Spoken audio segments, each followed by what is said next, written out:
हरे कृष्ण। आप सबको मेरा प्यार भरा राधे राधे। आपका दिन मंगलमय हो और प्रभु की कृपा हमेशा आप पे यूं ही बनी रहे। इसी मंगल कामना के साथ आज हम श्रवणपान करेंगे मोक्षदा एकादशी व्रत कथा। वीडियो शुरू करने से पहले यदि अपने चैनल को सब्सक्राइब नहीं किया है तो चैनल को सब्सक्राइब कर बेल आइकन को जरूर दबा लीजिएगा ताकि आगे आने वाली वीडियो के नोटिफिकेशन आप तक टाइम पर पहुँचते रहे। आइए कथा श्रवणपान करते हैं।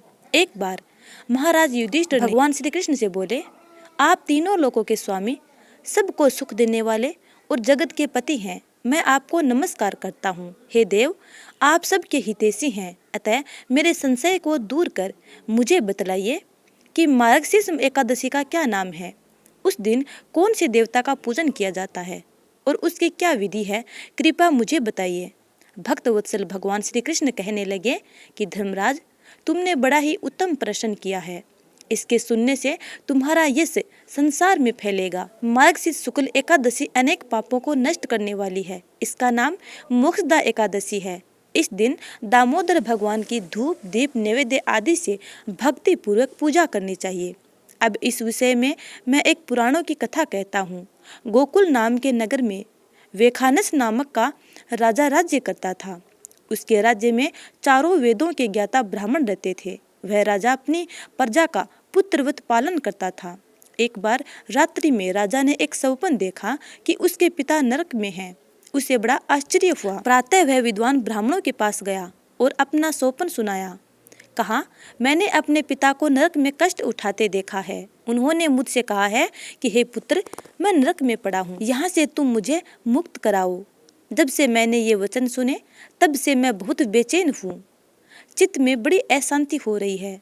मुझे इस राज्य, धन, पुत्र, स्त्री, हाथी, घोड़े आदि में कुछ भी सुख प्रतीत नहीं होता।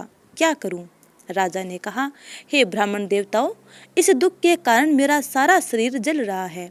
अब आप कृपा करके कोई तप, दान, व्रत आदि ऐसा उपाय बतलाइए कि जिससे मेरे पिता को मुक्ति मिल जाए। उस पुत्र का जीवन व्यर्थ है जो अपने माता पिता का उद्धार न कर सके।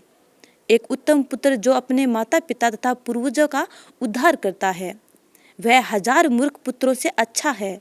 जैसे एक चंद्रमा सारे जगत में प्रकाश देता है परंतु हजारों तारे नहीं कर सकते। ब्राह्मणों ने कहा, हे राजन, यहाँ पास ही भूत भविष्य वर्तमान के ज्ञाता पर्वत ऋषि का आश्रम है। आपकी समस्या का हल वे जरूर करेंगे। ऐसा सुनकर राजा मुनि के आश्रम पर गया। उस आश्रम में अनेक शांत चित्त योगी और मुनि तपस्या कर रहे थे।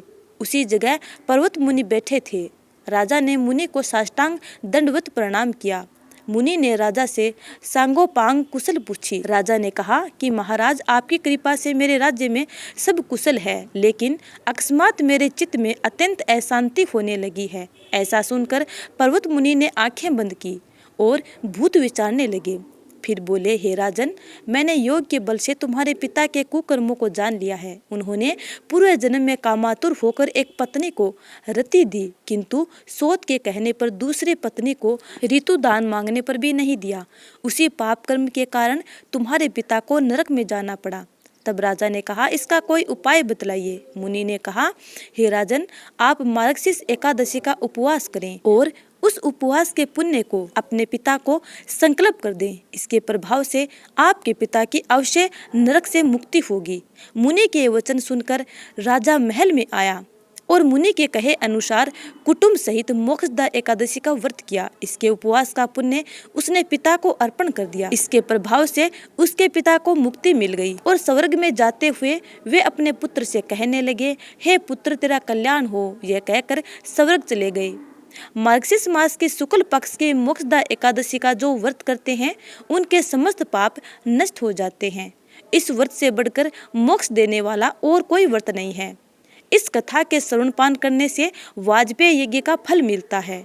यह व्रत मोक्ष देने वाला तथा चिंतामणि के समान सब कामनाएं पूर्ण करने वाला है। अब श्रवणपान करते हैं गणपति बप्पा की कथा। एक बुढ़िया माई थी। वह दृष्टिहीन थी और उसके एक बेटा और बहू थे। बुढ़िया माई हर रोज गणपति बप्पा की आराधना किया करती थी। उसके पूजा पाठ से भगवान गणपति बप्पा प्रसन्न हो गए और प्रसन्न होकर उसे साक्षात दर्शन दिए और बोले, बुढ़िया माई, मैं तेरी भक्ति से अत्यंत प्रसन्न हूँ। तू जो चाहे सो मांग सकती है। बुढ़िया माई ने कहा, हे गणपति बप्पा, मुझे तो मांगना नहीं आता। मैं क्या और कैसे मांगूं? गणपति बप्पा ने कहा। बुढ़िया माई, आप अपने बेटे बहू से जाकर पूछ लो, फिर मांग लेना। बुढ़िया माई अपने पुत्र के पास गई और बोली, बेटा, गणपति बप्पा मेरी भक्ति से प्रसन्न हो गए हैं और वो मुझसे कह रहे हैं कि कुछ मांग ले, तो क्या मांगूं? बेटे ने कहा, माँ, धन मांग ले। उसके बाद वह अपनी बहू के पास गई और बहू से पूछा तो बहू ने कहा, माँ जी, नाती और पोते मांग लो। बुढ़िया माई ने सोचा, ये दोनों तो अपने मतलब की मांग रहे हैं, मुझे अपने पड़ोसिनों से जाकर पूछना चाहिए। फिर वह बुढ़िया माई अपनी पड़ोसिनों से जाकर पूछा। पड़ोसिनों ने कहा, बुढ़िया माई, तू क्यों धन मांगे और क्यों नाती और पोते मांगे? तू तो थोड़े दिन ही जिएगी, इसलिए आंखों की रोशनी मांग ले, जिससे तेरी बची हुई जिंदगी आराम से कट जाएगी। बुढ़िया माई ने सोचा, मुझे अपने मतलब की भी मांगनी चाहिए और बेटे और बहू के मतलब की भी मांगनी चाहिए।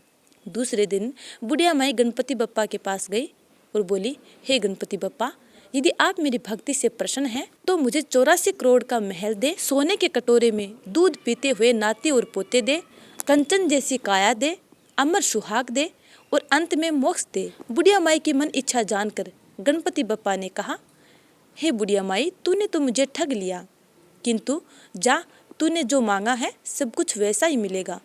बुढ़िया माई ने जब आंखें खोली तो जो बुढ़िया माई ने मांगा था सब कुछ वैसा ही मिला। हे गणपति बप्पा, जैसे आपने बुढ़िया माई की मन इच्छा पूर्ण की, वैसे ही अपने सब भक्तों की मन इच्छा पूर्ण करना। जय श्री गणेश। तो प्यारे स्नेहीजनों, ये थी मोक्षदा एकादशी कथा और गणपति बप्पा की कथा। उम्मीद करती हूँ कि आपको ये कथा अच्छी लगी है। यदि अच्छी लगी है तो लाइक कमेंट कर देना और अगली वीडियो का इंतजार करना। तब तक के लिए जय श्री राधे।